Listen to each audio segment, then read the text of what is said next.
valupa buk thangale apasal thate then som palina ziak tu chantea methiwapa hunle ni liama fur khoche boruak pore tanin vana lang thiang ku to mai farzo lampo an be sele an rin ril ruk ang nilawa shum zial ho theire tak mai an re vong ta ka chuan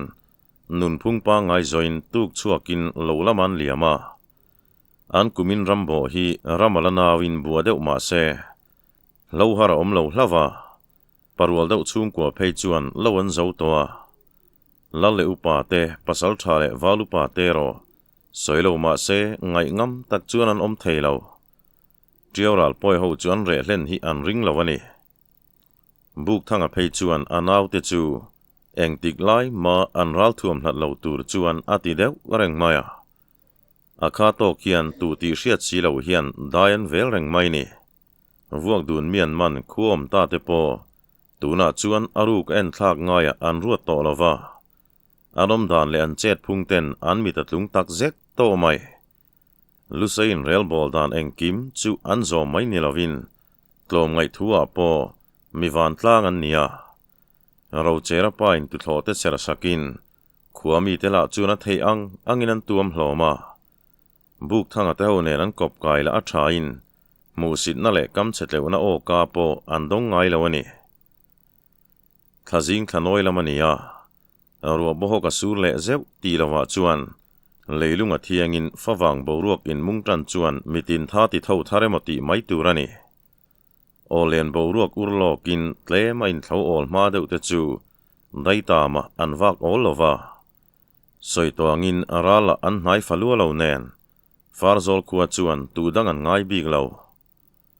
lenglen hun vel nei chuan lal ina lalle upa te thuka chang soin an rilai laya lal kai ten churon rirak arakin mei cheo hian luron dila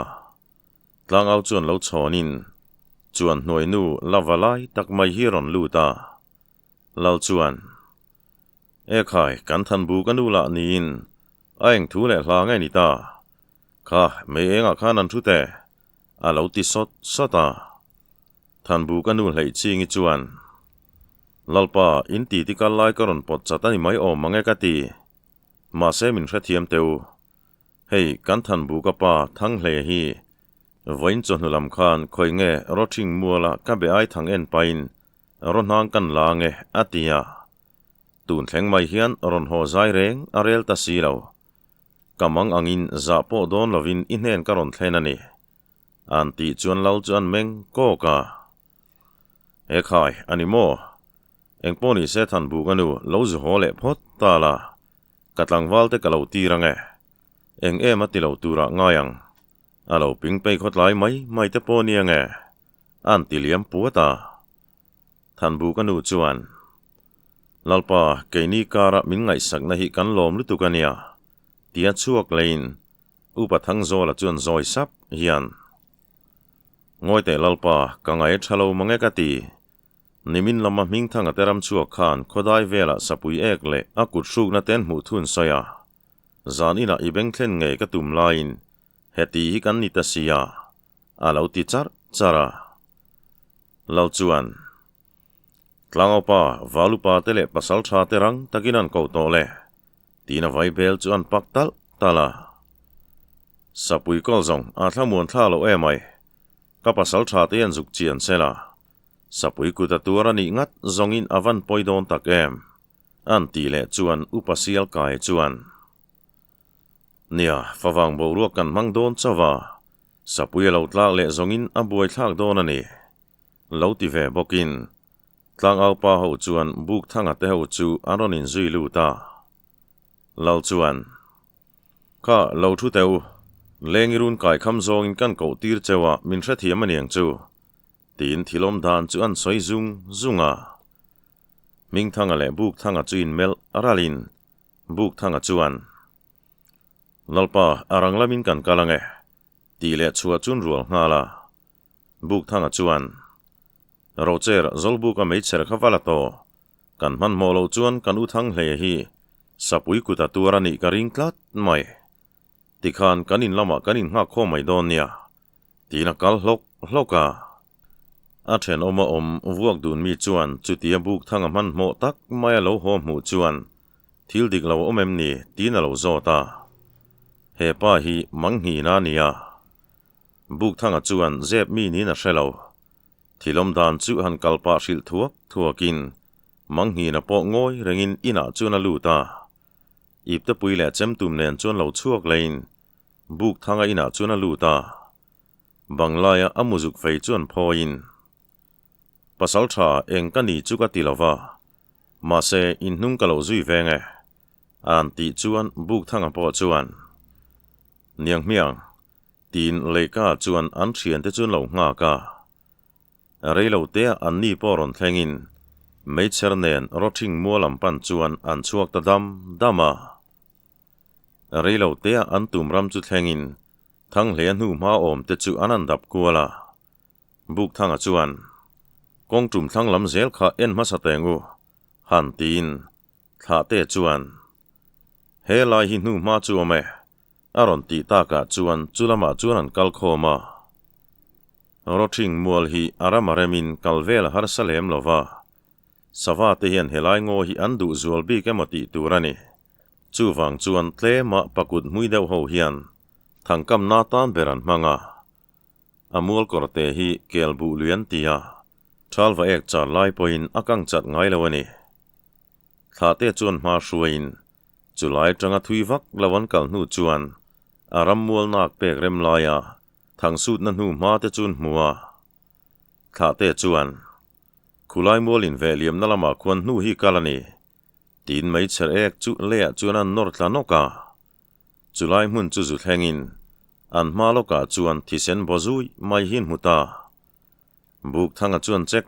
tlakin khaya phim khurteu kan beng toy chu lo chenge ni don hi tin chulai mun chu phim khur zet hian an bel chianga chona chuan an nula chu hei alianin kut pha beng zet mai ni ka ti ai ngatia mi hringten bei ngot mai le lo ti ve balin manghi na chuan hetiang sakai sualak lo hi chu ti hlum wat lo chuan nun na hi chan treu theya an sa se hi an ei zeng poni lo tuna po hian om hlalo topang tin thla te makhal chuan thisen bozui chu a chui ta a soyang tak chuan thui pon kal main akam le lama chuan thang hle ruang chu lo da amal le ban puam vel chu lo se khem deuh nuanin aring ru chu tliak ani ti hriat tak hian alo uai hnu maya buk thanga chuan phim khurteu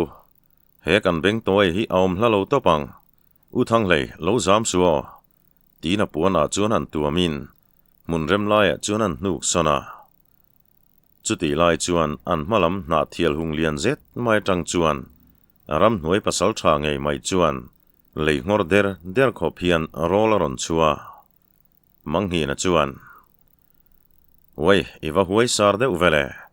a eng chi hriani mo chuti tak maya in pau chu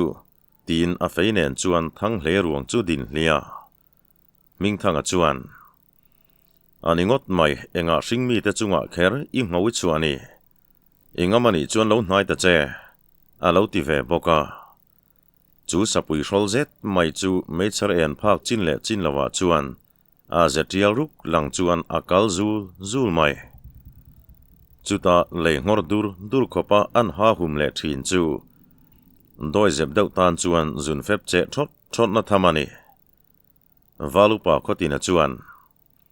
ngoi teu min trin san lo topang eng tia ti chi nge niang an ti chuan buk thanga chuan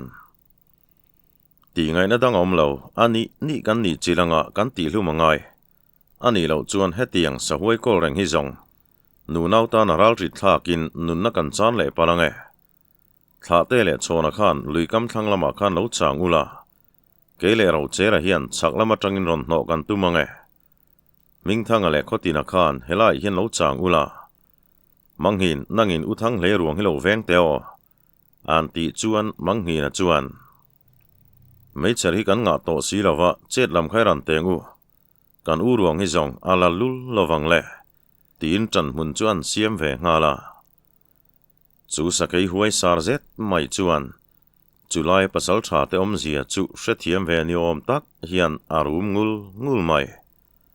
a mei chuan tivial ngalin manghi na chuan mingthanga hena chuan kan lama lo hoye a du ni chon ron zuang te se han ti sapin a thang lama tran kho chona te chuan thoman nei ve boka chuti lai chuan chak lama tang hian silai ron puak dotin sakei chu huk tur chung hian a zuang zok maya valupa khotin lama chuna dok puat mai khotina chuan lo met puak ve bok ma se a duang chuna tin zon man si lo sakei chuna dar ve lama a chil tarap maya silai mang turin in ralpal chu a hlaom to lutuka manghi na chu vir zokin muzuk fei chuan sakei na ka tak chunin an her zui sata sakei chuan khotina chu thain manghi na fei chu beng clear ka om nalama chuna zuang let le ta chuti rual chuan chona le tha te silai ron puak rual thotin chu sakei chu huk tur hian a zuang le a le then rual chuan mingthanga le manghi na te chu dok chuak zokin chu sakei chu arem dan angin an tuk zui ta chor mai ni ro chera le buk thanga te poron thleng thave in mun le muna chuan buk thanga chuan a chal daran kap le a azal chiang ngang mai kap lo po ni se pasal tha te kut thak tur lovin atluk zong atlunge yang le tha te chuan valupa khotina chuan buai pui vatin chona chuan kam sahul na te chuan la a hliam te chu silfai sakin an tuam ta manghi na chuan hei iru khoi lo hlawa adam mayang a lo ti chuan mingthanga chuan kha ngi na zara thingman lo chea I him hlawani kha lo ti ve in khotina po chuan nia alo mom tak zetani a lo ti ve super chuti lai chuan valupa lai re mahova tlangwal te lo kal khom le meicher eng te an muta buk thanga chuan mei te kan chem teu eng poni se king ho kilo thleng phot sela ro kan rel don nia tin vai bel chu an beng hala relo te valupa lai re mate poron thlengin thilom danan an mu chuan chek tlak mai ro ten rel zungin lang pathum lain puwa khotina chuan tang vio ma se tlangwal ho chuan hlanga dain khuwa chuan pan puita thang le ruang nen sapui ruang nen khotina loin hliam ve rol nen chu zan zet chu farzol kho boruak a chiri hne tak zetani ma se lalle upa te beng chu manghi na che dan chuan a lu hne hle thunga azan la in thang le ruang chun phuma sapui ro chu lalin ai nge tuma wangin le ka puya chuan adua piang en thei turin an bo tir vung maya khotina po mai pol helte in khosik chuan kian san chia lo ma se a chela chel ta rim chu a khum be pui lem lo chuti rualin bu sengjong lom te tharin mai angai don ani tlai khat chu manghi neina buk thanga chu chuang ka in ti te phung leng engemaw an soi hnu chuan buk thanga chuan hei ngina kan tum le be se a in kholui lam te hian ri van nei har dai maya hetiam in rial wang hian ngai la tha chuang si lo an ti chuan manghi na chuan ani ngot mai ma se an re hlen chu ka ring lo chuti rualin aral thuam engemaw zat in man saka an tan erle turin mi le sa mai ba ka aral thuam po anin dai don lova chu wangin an hoila man thak ri don ani ka ring helam hoesia man lek le theina tan an ti chuan buk thanga po an ngoi wanga an chia khuaten an tur hle don ti na ni mo an ti chuan manghi na chuan chu ka ring lo an chia khuatea silai khom turang chun khom vek to dona chia khuarin lu thei tur don laman hoi ka ring tun fa wange mo ani lo chuan bu seng hun an tin zon in ka ringa lolchin thangki aro puina chaka afing em boka hetia an be se lo tak maya in lo tuk dol hnu hi chuan รวมมันนัชเตมังเหลาจวนเฮลัมฮีอลาวหอยน์กริงเหลาอินละการต้มตาตีอันเชียขวดนันเชียตันเหลาเล่โดนาอาชันจูอินเตลโคมันเบเล่ตันเหลาโดนันี่ตีนคูนคานเจ็ดไม่จวนนันโซยาบุกทั้งจูฮาร์โกกนิยมตักยันขายงีนาอิจาระเองกิมกษัตริย์ตายจานินจูลลินิกายดุนเตียงตีนจันเรียบาร์ตูรจวนท้าวตาจุยจันละมาจวนจัลบุกาวาลุปาไลเรมาเลขตินเตจูบุกทั้งจวนมังฮีนทุกจางจูอาศัยปุยาขตินจวนจูจงลลเบงเทนลากันอีจูโดนหูเนนะทุเชียชาพกัดวันตูระถูลุงจากันเนียมาเสกจงเฮติไม่ฮิกันเนียติขานอินปนิขันมังฮีนเนหันกัลโตหันตีนมิงทั้งเตโรจูนูทั้งอิตรุนกายตูรินโบเบลจุนโบเลียเมกาบุกทั้งจวนติรงฮีนากันลลจวนห่วงเมียงตีนลลินลำปันจวนชัวกาลลินาจวนไลเรมาจวนลูหันดิลดากินลลงูรไซลาวจวนลาวโชนาขายเอ็งทิลเงนิตาปอยปังอมตาเอ็มนี่ข้ากันมังฮีนะโปเอ็งทูเงนิรอนไปปอนเล่ลาวติลัวยาอุปหูปอจวนลาวไงเวนวาตินบุกทางเตลัมจุนหอยชับไม่จุตาบุกทางจวนเนี่ยลลปาปอยหมอจุนี่ไม่ยังจูมาเส้นเบงลูซองอันนี้ไม่วังเอโมตีนตายละมามังฮีเนเนนะอันถูเตจูลลเลอุปาเตมาจวนนันสอยนนเลียลลปาทิลมดานเลทิลกัลมังตูโรมังกัชูเทียนมังฮีนะทูฮิทิลนิเทนินกัชยาจูอินเนนกันรอนเทนันีหันติดับินลลงูรไซลวปออังอยวังไม่อันนี้เลมังฮีนโดนหูจุลตุกดอลตาเซกันลำบกอันหอยดอนตีนายมนี่อันตีจวนมังฮีนะจวนจูเจียงซาลอมลลปาจูไม่นิลวินอัมมาไอริบจอกินันเลาถอกริงแกนี่หิมินนวยจิมิดลาวนิจวน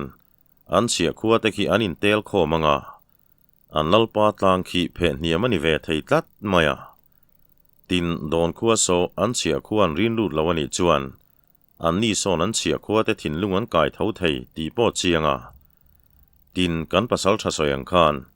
เฮลามามิดเชียตูรินอารัลทัวมันมามัวอันเชียขัวเตจังอินเบยเซตูรอมโตเลวแนน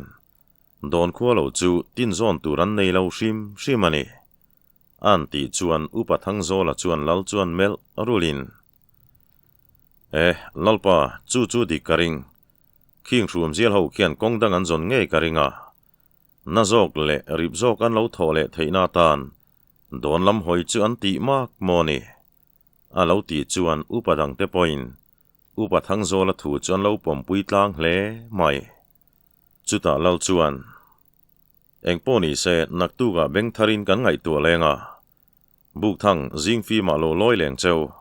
ตีนันนินทาตาจิงจวนปัสสัลชาเลวาลุปาเตบากามังฮีนเตหูจูลลอินาจวนันลอยอุปาเตปอโลอมชับตัวอินลลจวนที่ลมดานตลางปุยเลมาจานละมาอันถูเตจูอันสอยปอลนกมาเวกจวนนิจานจุกไงตัวโดนขัวฮีแห้งมิตรนมหูกุตาเฮียนตูนี่ไว้จวนกันเชียนจากขัวเห็นไทยนตูนินกัชยาจุติรัวลินให้บุเซงหุ่นเฉาจุนี่รวยต่อไม่เสียโรเรลเทียมฮาร์เลไม่กตีลาวตีจวนอุปทังโซละจวนลลปาเองเงยมวยลุงไงนี่เฮ้ยอีปัสสัลชาเตจางเรลฮีอสวลไงเหลาตีเสียดข้าอีปัสสัลชาเตเฮียนันไงดานเละอันรวมมันดานเต้นสอยเสลาดาวสิการเลงังกันนี่อันนี้เห็นสูนซานินอีกัวเลมีเตตานไงตัวน่ะหุ่นเละท่านเซงอลอมเละอันนี้กุตาเฮียนินหักงามังอูลาวตีจวนอุปดังเตปอยน์นี่ลลปาปัสสัลชาเตฮิริงตอกพดไม่เตงูอันลาวตีเวบอกาจุตาจงลลจวนอันนี้งดเตตะเกบุกทั้งเองมวยไงดานเล่ pe hello khan an soivat mai teu atita zo ka buk thanga chuan lalpa isoyang khan trek puile vuak dun te hi an tangtlanga don lam hoyan hnia kan chiani ngat chuan don khuwa chuan an chel hau lowang chu mai ni lovin an ral thuam le ro hluten lak sakanga chia khuan ri lut ngal bokang chu wangin palom thei thila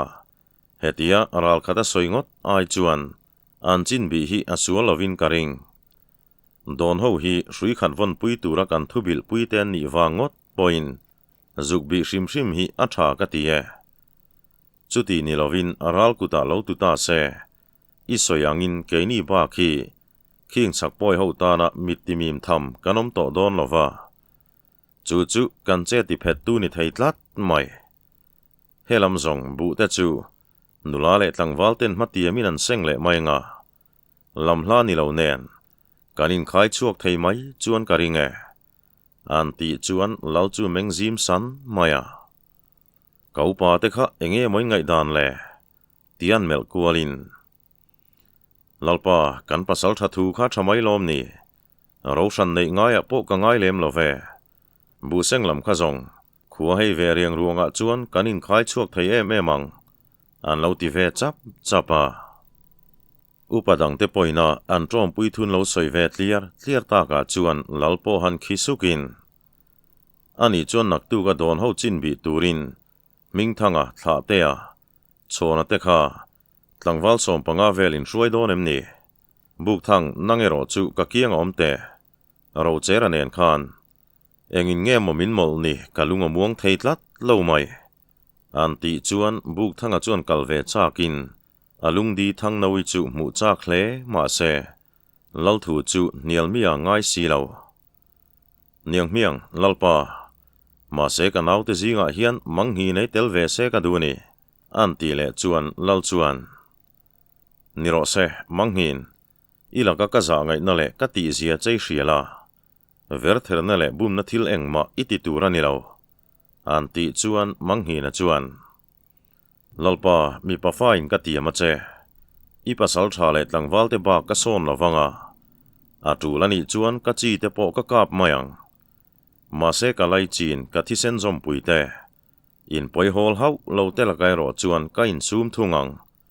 an ti chuan lal chuan nie khalam kha chui thu nia ming thang vainain buat sai ula naktuk leilung lan ruala chuin tum don nia an ti zuya heti lai vek hian vuak dun lal le apasal tha hreungen ba ka tlangwal za chuang zet te chuan trek pui kho leilung chu an dai lut me ka an pa ber lal chin thang rem ti na la a don lam hoya che chuak turan ni chu mai ni lovin lal chin thang ai owa lu sei lal ngur sai lawa khuwa palai tur te mangbil le phur thang te pahni an tel boka lal chin thang rem ruat na nga palai ten farzol an chai buai laya don lam hoya chet la turin vuak dun lal chin kip thang pasal tha hreungen hovin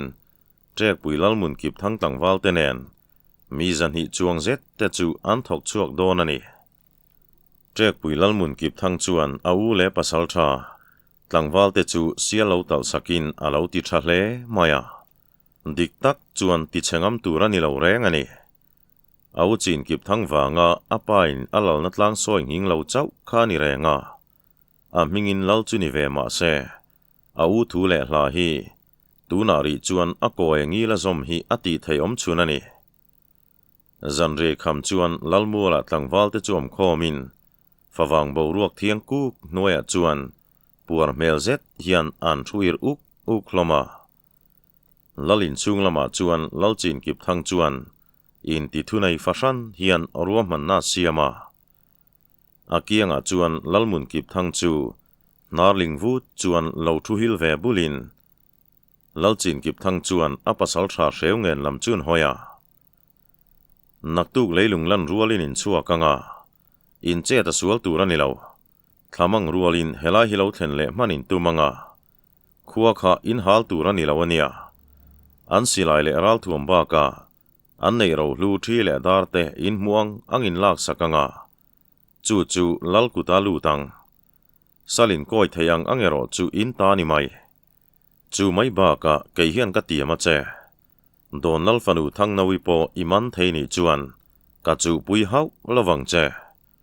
ma se in truan ti fum turin kong laka hlein len turani lo thu nei zet chuan an tia anaw lalmun kip thanglam chun hoi le a kong lakai tur fai salam te hi han tin mun kip thang chuan khalam zong engkim ruam man sa ni tin lo nui vei sunga lalchin kip thang chuan a that chu ka soi tong khan he don kho laka in che da phet le ni vai chuan tuna kanop ho hi anin tel khom du to mayang chu wangin phim khurang cheu kau pa te pan hi kha tia mangbil le phur thang te lam chun hoi le in kapa lalchin thang thu bil khan in bengalu chiang mo nakti pa tangwal panga vel shuain far zol in pananga in mit le bengkha uluk takin in len don nia kapa thu lo riat chuan far zol lal chu alung oi lo hle in karinga chu tak chu kan tan che tinuam tu niang chu ti rualin so khuwa son pasal tha poisak nei lo le huai sen tak tak an lalta na lu som po hlan ngai se hlan ngam tur kho chan mi sang walan ti te noma chung ho chon tong zong chuan kamin chak hlek turani lo an ti zui le dap dapa zingfi ma chuan ming thanga thla te a chona le manghi na ba ka tlangwal som panga zet te chu aral thuam pham kim nen lalmula chuan anin ngak khoma buk thanga le lal chu silai ngul sei ruang mainen lo chuakin an hnunga chuan farzol chuan kite sai chingi po aron hoi po pheu mai chuta lal chuan manghi na chuan melin karing tok chea he silai hi ikuta ka hla na nge ma se anilo zongai mangani vai chuan ka pasal tha te ni hnia kian hlo don hau lawania chum mak chuan an tilea manghin chuan lalpa kalome imit ti kham zonga ka omani chuan isoyang chuan ni ro se han ti vele char charin lal chuan kal to ro le helam zong ron ngai tu su hei in ubuk thanga oma ti pa chunan kiai suka buk thanga chuan chona bula chuan lalfanu mol mai kha an ti sup chuan an kalta ming thanga chuan remlo zet thian lalfanu chuan en rama ani po chuan lo mel ral bokin kot chuan thlen chuan ming thanga chuan triau lui chua tuk chuan barman tumila voin hian kan ramwal chung pertar to ber chu thlen man kan tum don nia mi ramwal chunga hniak chia tur kan ni dona kan chet kha kan phim khurangayang tuma manilum lumalum ngot lo turani tin ma chu hruaita chona te chua tuk mai tlailam zanria bar hun vela chuan mangbil le phur thang te ba ka an mani zui tu tlangwal panga te chuan chol khimin farzol khohung na chu aron pan meka ral veng ho chuan rang takalo muin ta khan ding ro an lo tia khoi kho tui liak ngai ni tian zot ngalin phur thang chuan lusei ophoi fia fak hian ekhai zangai teu melma kan ni lawania palai kan ni e lalchin thang ai o kan nia in lal hne na thlen tur kan lal thu kengaron kal kan ni hei kan lua po chol kan khime an ti chuan aral veng te chuan ani chuan in vai khanon in lan vek ro verther chuan tumani vai chuan kan silai kwa hian in lama hoireng ti hriaula an ti le chuan phur thang te chu chol khim chung chuan aron in lan tham thama aral veng zinga ho tu lai rema chuan ta khan dingula in ral thuam te ka thlau vek ro ani lo chuan kan lalin mu kan rem ti don lawania han ti le in mangbil chuan an tlangwal te chuan ena an ral thuam da tur chuan an ti in lai rema chuan buka nangin kul khu zuk hong to kalo veng don chenia han ti in mangbil te ho chu trida khian kul chunga chuan aron luta lai rema chuan ti hian in ral thuam mi chu kan lo kolange kal ula verther chuan a thin lungin puni vai chuan lu he khuamin kan ka pang cheu han tile ngatin an ni ho chu se soi min tong mai hian thuoi tak chuan an kal dama lai re ma chuan lalmuala chung ho chu din tirin lal ina chuan luan dila lal chuan e khai ka valu pa chu eng thil nge ni ta han tin lai re ma chuan lalpa hei tiawral rum zialam palai ten nia an ral thu mero kan khom sake han tin lal chu meng uo mai aeng thu nge monon kena ron lu tir teu nang ni poron om ve ula arem chang kha tlang au hne na zukal se kau pa le valu pa te pasal tha te kan ko bok ro se tin ro chuan rel zunga lalfanu sai chingi chuan tridai chunga chung rum zial ho chulo mel zakin upasial kai fanu lian bi ki kom tur chuan a chuak ta